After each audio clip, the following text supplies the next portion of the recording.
Chers amis, bonjour. Je me retrouve devant un dilemme assez terrifiant en fait, c'est que je dois travailler sur un sujet extrêmement sérieux qui est le sujet qui est la famille recomposée. Alors moi j'y crois dur comme fer parce que c'est comme ça quoi. C'est même pas une question de dire j'ai trouvé la bonne personne ou quoi que ce soit. J'y crois par principe, c'est-à-dire que je considère que il y avait une chanson, je me souviens plus du titre de la chanson, je l'ai dans la tête mais je me souviens plus du titre.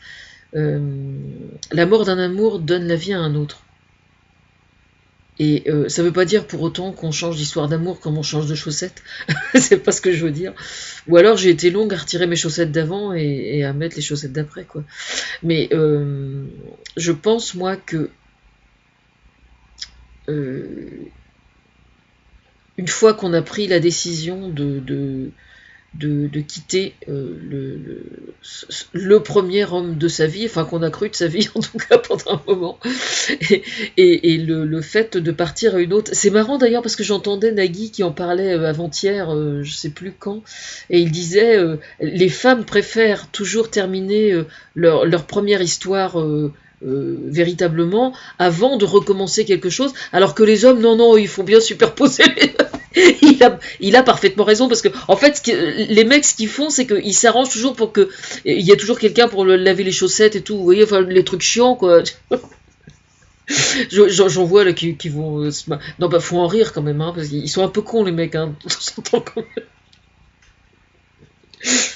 Mais en fait je vais vous dire ce qui se passe, je vais vous raconter parce que je suis allée fouiller par curiosité, je suis allée fouiller sur Google et j'ai tapé Noël Fersen pour voir. Et donc je suis tombée sur quelqu'un sur un jeune homme qui est peut-être le fils de Thomas, je sais pas, mais rien n'est moins sûr vraiment. Parce que je l'ai déjà vu une fois, mais il était beaucoup plus jeune, donc je sais pas. Enfin bref, c'est sans importance. Et donc je viens de sortir plein de conneries à Thomas à dire à son fils, hein, que ce soit lui ou pas. Histoire de. Et en fait, je suis censée travailler sérieusement le sujet, et le problème c'est que je n'ai qu'une envie, c'est de raconter des énormes conneries sur le sujet. Comment faire en tant que future belle-mère pour séduire des beaux enfants? Alors, pour être sûr de bien viser juste, proposez-lui, et c'est ce que j'ai fait hein, par écrit, là par le chat, je dis à Thomas, je lui dis tu lui proposes que je lui coupe les cheveux déjà pour commencer. Alors, je ferai tout pour être conforme à ce qu'il souhaite. Je ferai tout pour être conforme à ce qu'il souhaite. Je pense qu'en ce qui me concerne, je vais... comment dire? C'est tellement délicat. Non, mais je pense en étant sincère, je pense que de toute façon, il y a un truc qui est extrêmement important. Là, pour le coup, je vais être sincère enfin, je vais être sincère, je vais être sérieuse, plutôt. Il est extrêmement important quand un couple se sépare et se disloque. Bien évidemment, la moindre des politesses, c'est de ne pas utiliser l'enfant pour régler ses comptes avec son ex. Déjà, une fois qu'on a bien compris ça, c'est déjà pas mal. Hein. Bon. Le problème, c'est qu'il faut essayer de se débrouiller pour faire de telle sorte que l'enfant en question en souffre le moins possible. Alors évidemment, je suppose qu'il va y avoir des gens bien intentionnés qui vont me dire, à la façon de Lio l'autre jour quand elle avait fait son émission, on pense à soi quand on se sépare et qu'on divorce et on oublie complètement les enfants. Et on considère que les enfants, c'est complètement secondaire. Eh bien moi, tel que vous voyez là, je me considère comme une victime du non-divorce. Moi je suis et c'est vrai en plus, je suis une traumatisée du non-divorce. Je n'entrerai pas dans les détails parce que je n'ai pas à le faire, mais je le pense très sincèrement, puis je le pense quand même après une dizaine d'années de travail psychologique sur le sujet. Donc si vous voulez, je pense que j'ai quand même pas mal de. Ben, c'était justement José Arthur qui vient de mourir, là justement, que j'aimais beaucoup. Enfin moi j'aimais beaucoup son émission avec ou sans sucre qu'il faisait, parce que c'était une tranche horaire où je pouvais écouter quoi. il y avait une graphologue à l'époque, je me souviens. Et c'est Pierre Perret qui avait fait une histoire, qui avait fait une chanson, pardon, sur José Arthur, justement, parce que José Arthur persistait à rester avec la mère de ses enfants pour préserver les enfants, justement. Et donc, Pierre Perret s'était foutu de sa gueule et il lui avait dit on reste ensemble à cause des gosses et on se fout des baffes. Enfin, j'ai plus la chanson en tête, je vais essayer de la retrouver pour voir.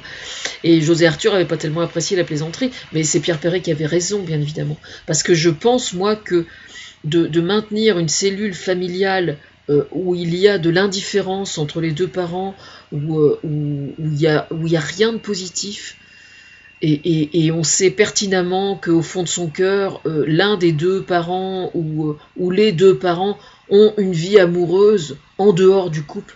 Moi, personnellement, j'y crois pas du tout, quoi. Je pense pas que ce soit... Ou alors, si les deux ont vraiment comment dire, une situation sociale ou une profession, des revenus, une indépendance financière, et qu'il y a vraiment de l'amitié entre eux, et dans ce cas-là, bon, ils font uniquement chambre à part, mais statistiquement, j'y crois pas trop, quoi. Mais aujourd'hui, là, au moment où je vous parle, il y a énormément de couples, par exemple, qui souhaitent se séparer, et qui ne le font pas, qui s'obligent à rester ensemble, uniquement parce que la crise du logement empêche que la séparation se fasse. Alors quelquefois, il doit arriver qu'avec le temps, le couple se reforme véritablement et qu'il reste ensemble pour d'autres raisons. Et je pense que beaucoup plus souvent, c'est infiniment plus difficile à gérer et ça peut tourner de façon extrêmement grave à de véritables drames familiaux. Et ça, je pense que c'est extrêmement grave.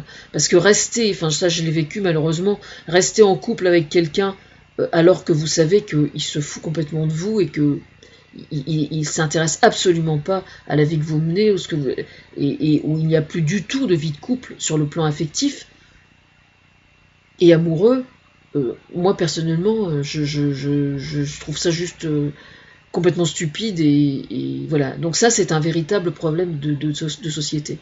Pour moi, le fait qu'une femme demande un logement social et puis qu'elle sait très bien que son dossier va se noyer dans une pile de 50 dossiers qui de toute façon ne sera pas satisfaite non plus, je suis juste absolument terrifiée, rien que d'y penser, quoi. Voilà. Donc là, la Fondation Emmaüs, justement, a remis un dossier à François Hollande hier sur la crise du logement et au moment de la rupture d'un couple et du divorce, ça entre complètement dans ce cadre-là, quoi. Ça complique terriblement, quoi. Voilà. Alors j'étais partie pour faire quelque chose de marrant, mais vous voyez... mais ce qui est très important de bien comprendre, c'est que les parents, aux yeux des enfants, doivent informer le moins possible leurs enfants de leur vie sexuelle, notamment. Ça, c'est vraiment extrêmement important. C'était Gilbert Bécaud qui avait fait une chanson qui s'appelait Les Tantes Jeanne. Les Tantes Jeanne, c'est-à-dire qu'à chaque fois qu'il rapportait une prostituée ou simplement une partenaire sexuelle en week-end à la campagne et tout, il présente la partenaire aux yeux de son fils ou de son neveu ou je sais plus de l'enfant qui est là et qui parle et c'est l'enfant qui parle à la première personne dans la chanson. Et donc son père lui dit c'est des tantes Jeanne, c'est toujours des tantes Jeanne, quoi, en fait. C'est marrant. Mais c'est une époque où la psychologie n'avait pas tellement n'était pas du tout répandue encore, et où le divorce, l'adultère, etc., était perçu bien plus sujet de plaisanterie, le cocu, etc. C'est une sorte de folklore, quoi. Folklore d'ailleurs que je ne renie absolument pas, parce que à chaque fois qu'il y a une pièce de boulevard, moi je suis complètement fan, hein, ça me fait rigoler. Les amants qui sortent du placard et tout, c'est décidément j'arrête pas de parler de chansons. Alexis HK qui a fait une chanson super là-dessus aussi. Je vais tâcher de le mettre. Et c'est mieux d'en rire, bien évidemment, sauf que quand on le vit véritablement et qu'on vit l'enfer au quotidien, c'est juste absolument terrifiant, quoi. Voilà. Mais comme toutes les choses terrifiantes, ce qui est bien, c'est d'arriver à en rire. Et ça, pour arriver à rire de quelque chose qui nous fait terriblement mal, il faut déjà avoir fait un bon bout de chemin, quoi. Donc on en revient justement, peut-on rire de tout, et c'est pas si simple que ça. C'est pour ça que les humoristes aujourd'hui vont faire, je crois, un peu plus attention, eux. Ça veut pas dire qu'ils vont systématiquement se censurer, ils vont essayer de taper plus juste pour avoir plus de chances de toucher leur cible. Voilà. Mais quand on peut parvenir à en rire, je pense que quand on arrive à rire de ses propres souffrances, on a vraiment, c'est vraiment la signification qu'on est à 90% de la digestion de ses souffrances.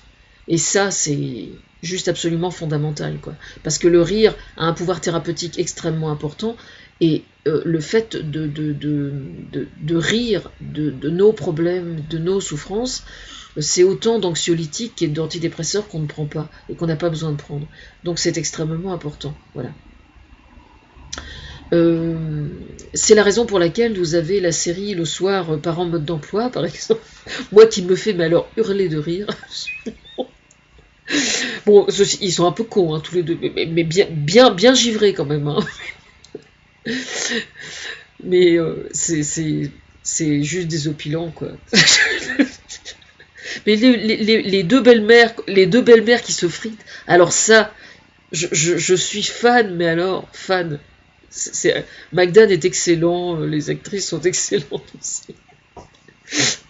Et si cette série a autant de succès, c'est pas un hasard, justement, c'est parce que ça permet à chacun de rire de soi, quoi. Parce que ça nous rappelle des choses qu'on a vécues, quand même. Hein. Faut être honnête, quand même. Hein.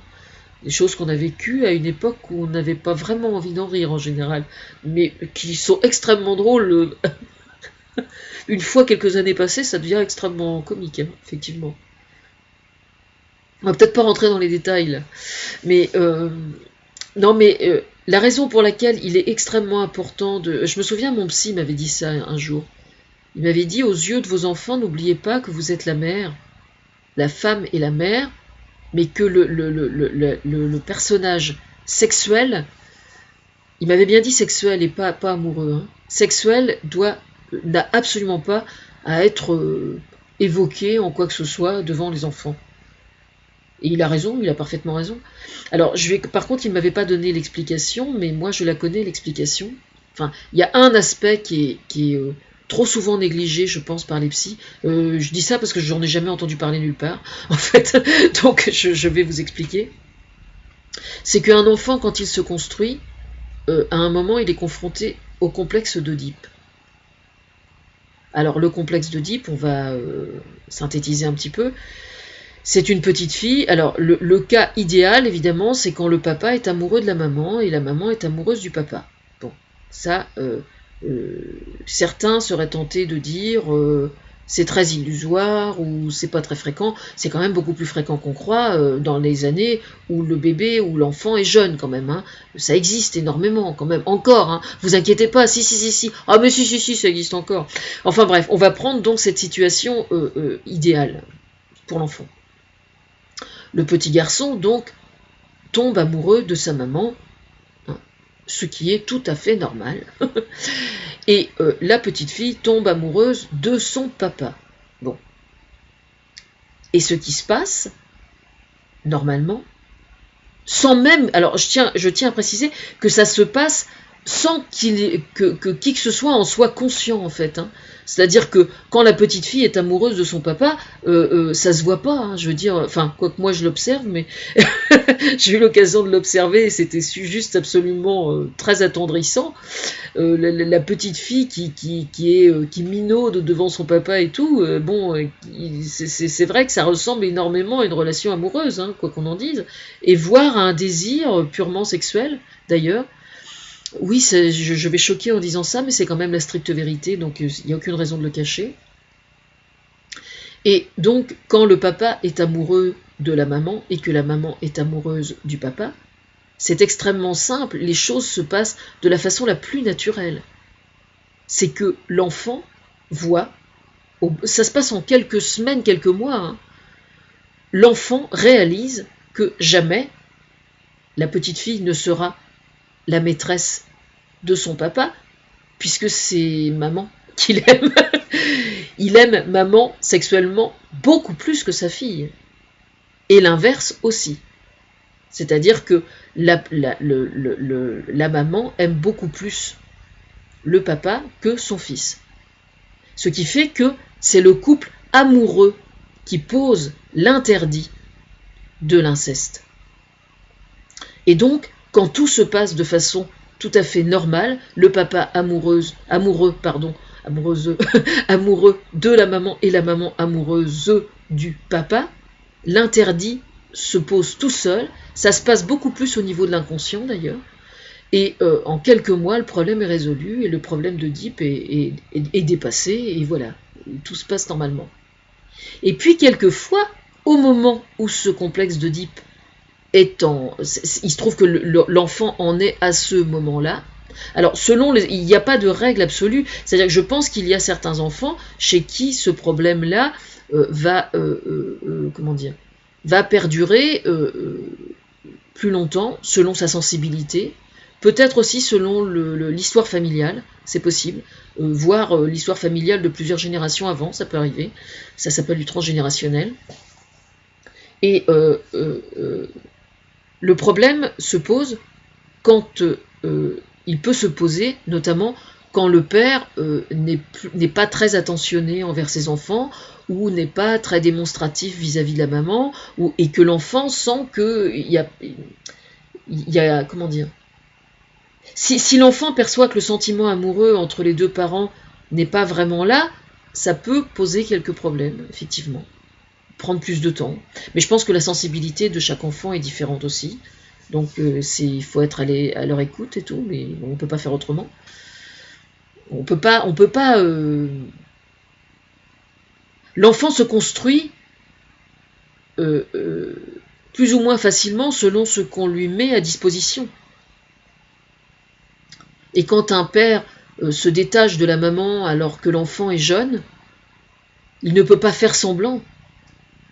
Et la maman, pareil. On peut être attentionné, on peut faire attention, on peut montrer du respect, on peut montrer de l'affection, mais on peut pas faire semblant d'être extrêmement amoureux de la maman si ça n'est pas le cas, et le contraire. C'est pour ça que c'est difficile. Alors vous me direz comment faire ? Eh bien, on peut justement limiter la casse.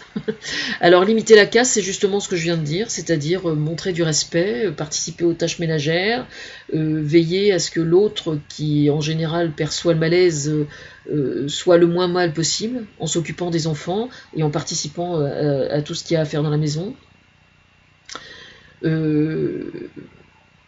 S'il y a une rupture, d'envisager et un divorce, prendre les choses en amont, plus encore que le discours qu'on tient aux enfants, prendre les choses en amont matériellement et financièrement. Parce qu'une maman qui souffre parce qu'elle se sent abandonnée, par exemple, ou mal aimée, si elle sait qu'elle va devoir se séparer ou divorcer du papa, ou le contraire, si elle sent que le papa en question va faire tout pour l'aménager au maximum, au niveau de sa susceptibilité, parce qu'en général, elles se sont humiliées en plus, donc évidemment c'est difficile, qu'il va veiller à ce qu'elle puisse suivre une formation professionnelle, faire attention à elle, quoi. L'enfant l'acceptera plus facilement. Mais le gros problème auquel il faut vraiment veiller, et ça personne ne le dit, c'est que si jamais la rupture est due au fait qu'il y a une troisième personne, c'est-à-dire que le papa ou la maman a un amant et qu'elle envisage de rompre parce qu'elle veut aller vivre avec cette personne, il est vraiment extrêmement important de ménager l'enfant en prenant soin de ne pas le mettre en contact avec une maîtresse, avec un amant. Si ce sont des gens de passage avec qui vous n'avez absolument pas le moindre projet de vivre avec, ne les présentez pas à vos enfants comme étant un futur beau-père ou une future belle-mère. Parce que là, c'est vraiment faire du mal à l'enfant. Et c'est extrêmement grave. C'est là que réside le problème. Parce que ça va être déjà difficile pour l'enfant d'arriver à s'y retrouver, à retrouver ses repères. Donc il est très important de continuer à donner à l'enfant le plus possible une image sécurisante, affective, non violente verbalement envers l'autre parent, que ce soit pour la maman ou pour le papa. Et donc il est extrêmement important de ne pas mettre l'enfant en contact avec des maîtresses ou avec des amants de passage. Ça, c'était extrêmement mauvais. Parce que si jamais votre enfant en bas âge a été mis en contact avec des amants ou des maîtresses de passage, surtout s'ils sont nombreux, parce que ça arrive quelquefois, l'image que vous allez donner à votre enfant sera une image extrêmement dévalorisante et sera de nature vraiment à causer à donner des repères extrêmement destructeurs par rapport à la notion de respect vis-à-vis des femmes, par exemple. Parce qu'en fait, un enfant qui voit ça, je pense que de façon inconsciente, après il s'en remet, mais il s'en remet au bout de quelques décennies, en général. Il y a énormément de hommes. J'aurais pu dire de hommes aussi. Il y a énormément d'hommes, par exemple, qui éprouvent le besoin de collectionner les conquêtes parce que justement leur père était comme ça et donc de façon inconsciente ils reproduisent le schéma qu'ils ont eu comme exemple. Quelquefois ça se reproduit de génération en génération même, mais ça existe aussi du côté des femmes. Alors quand on parle de psychogénéalogie, voilà, là on est en plein dedans. C'est-à-dire que il arrive que des jeunes couples rompent parce que le couple qu'ils ont eu en référence était tout simplement un couple bancal qui restait ensemble uniquement pour protéger les enfants, alors qu'en fait ils étaient plus du tout amoureux.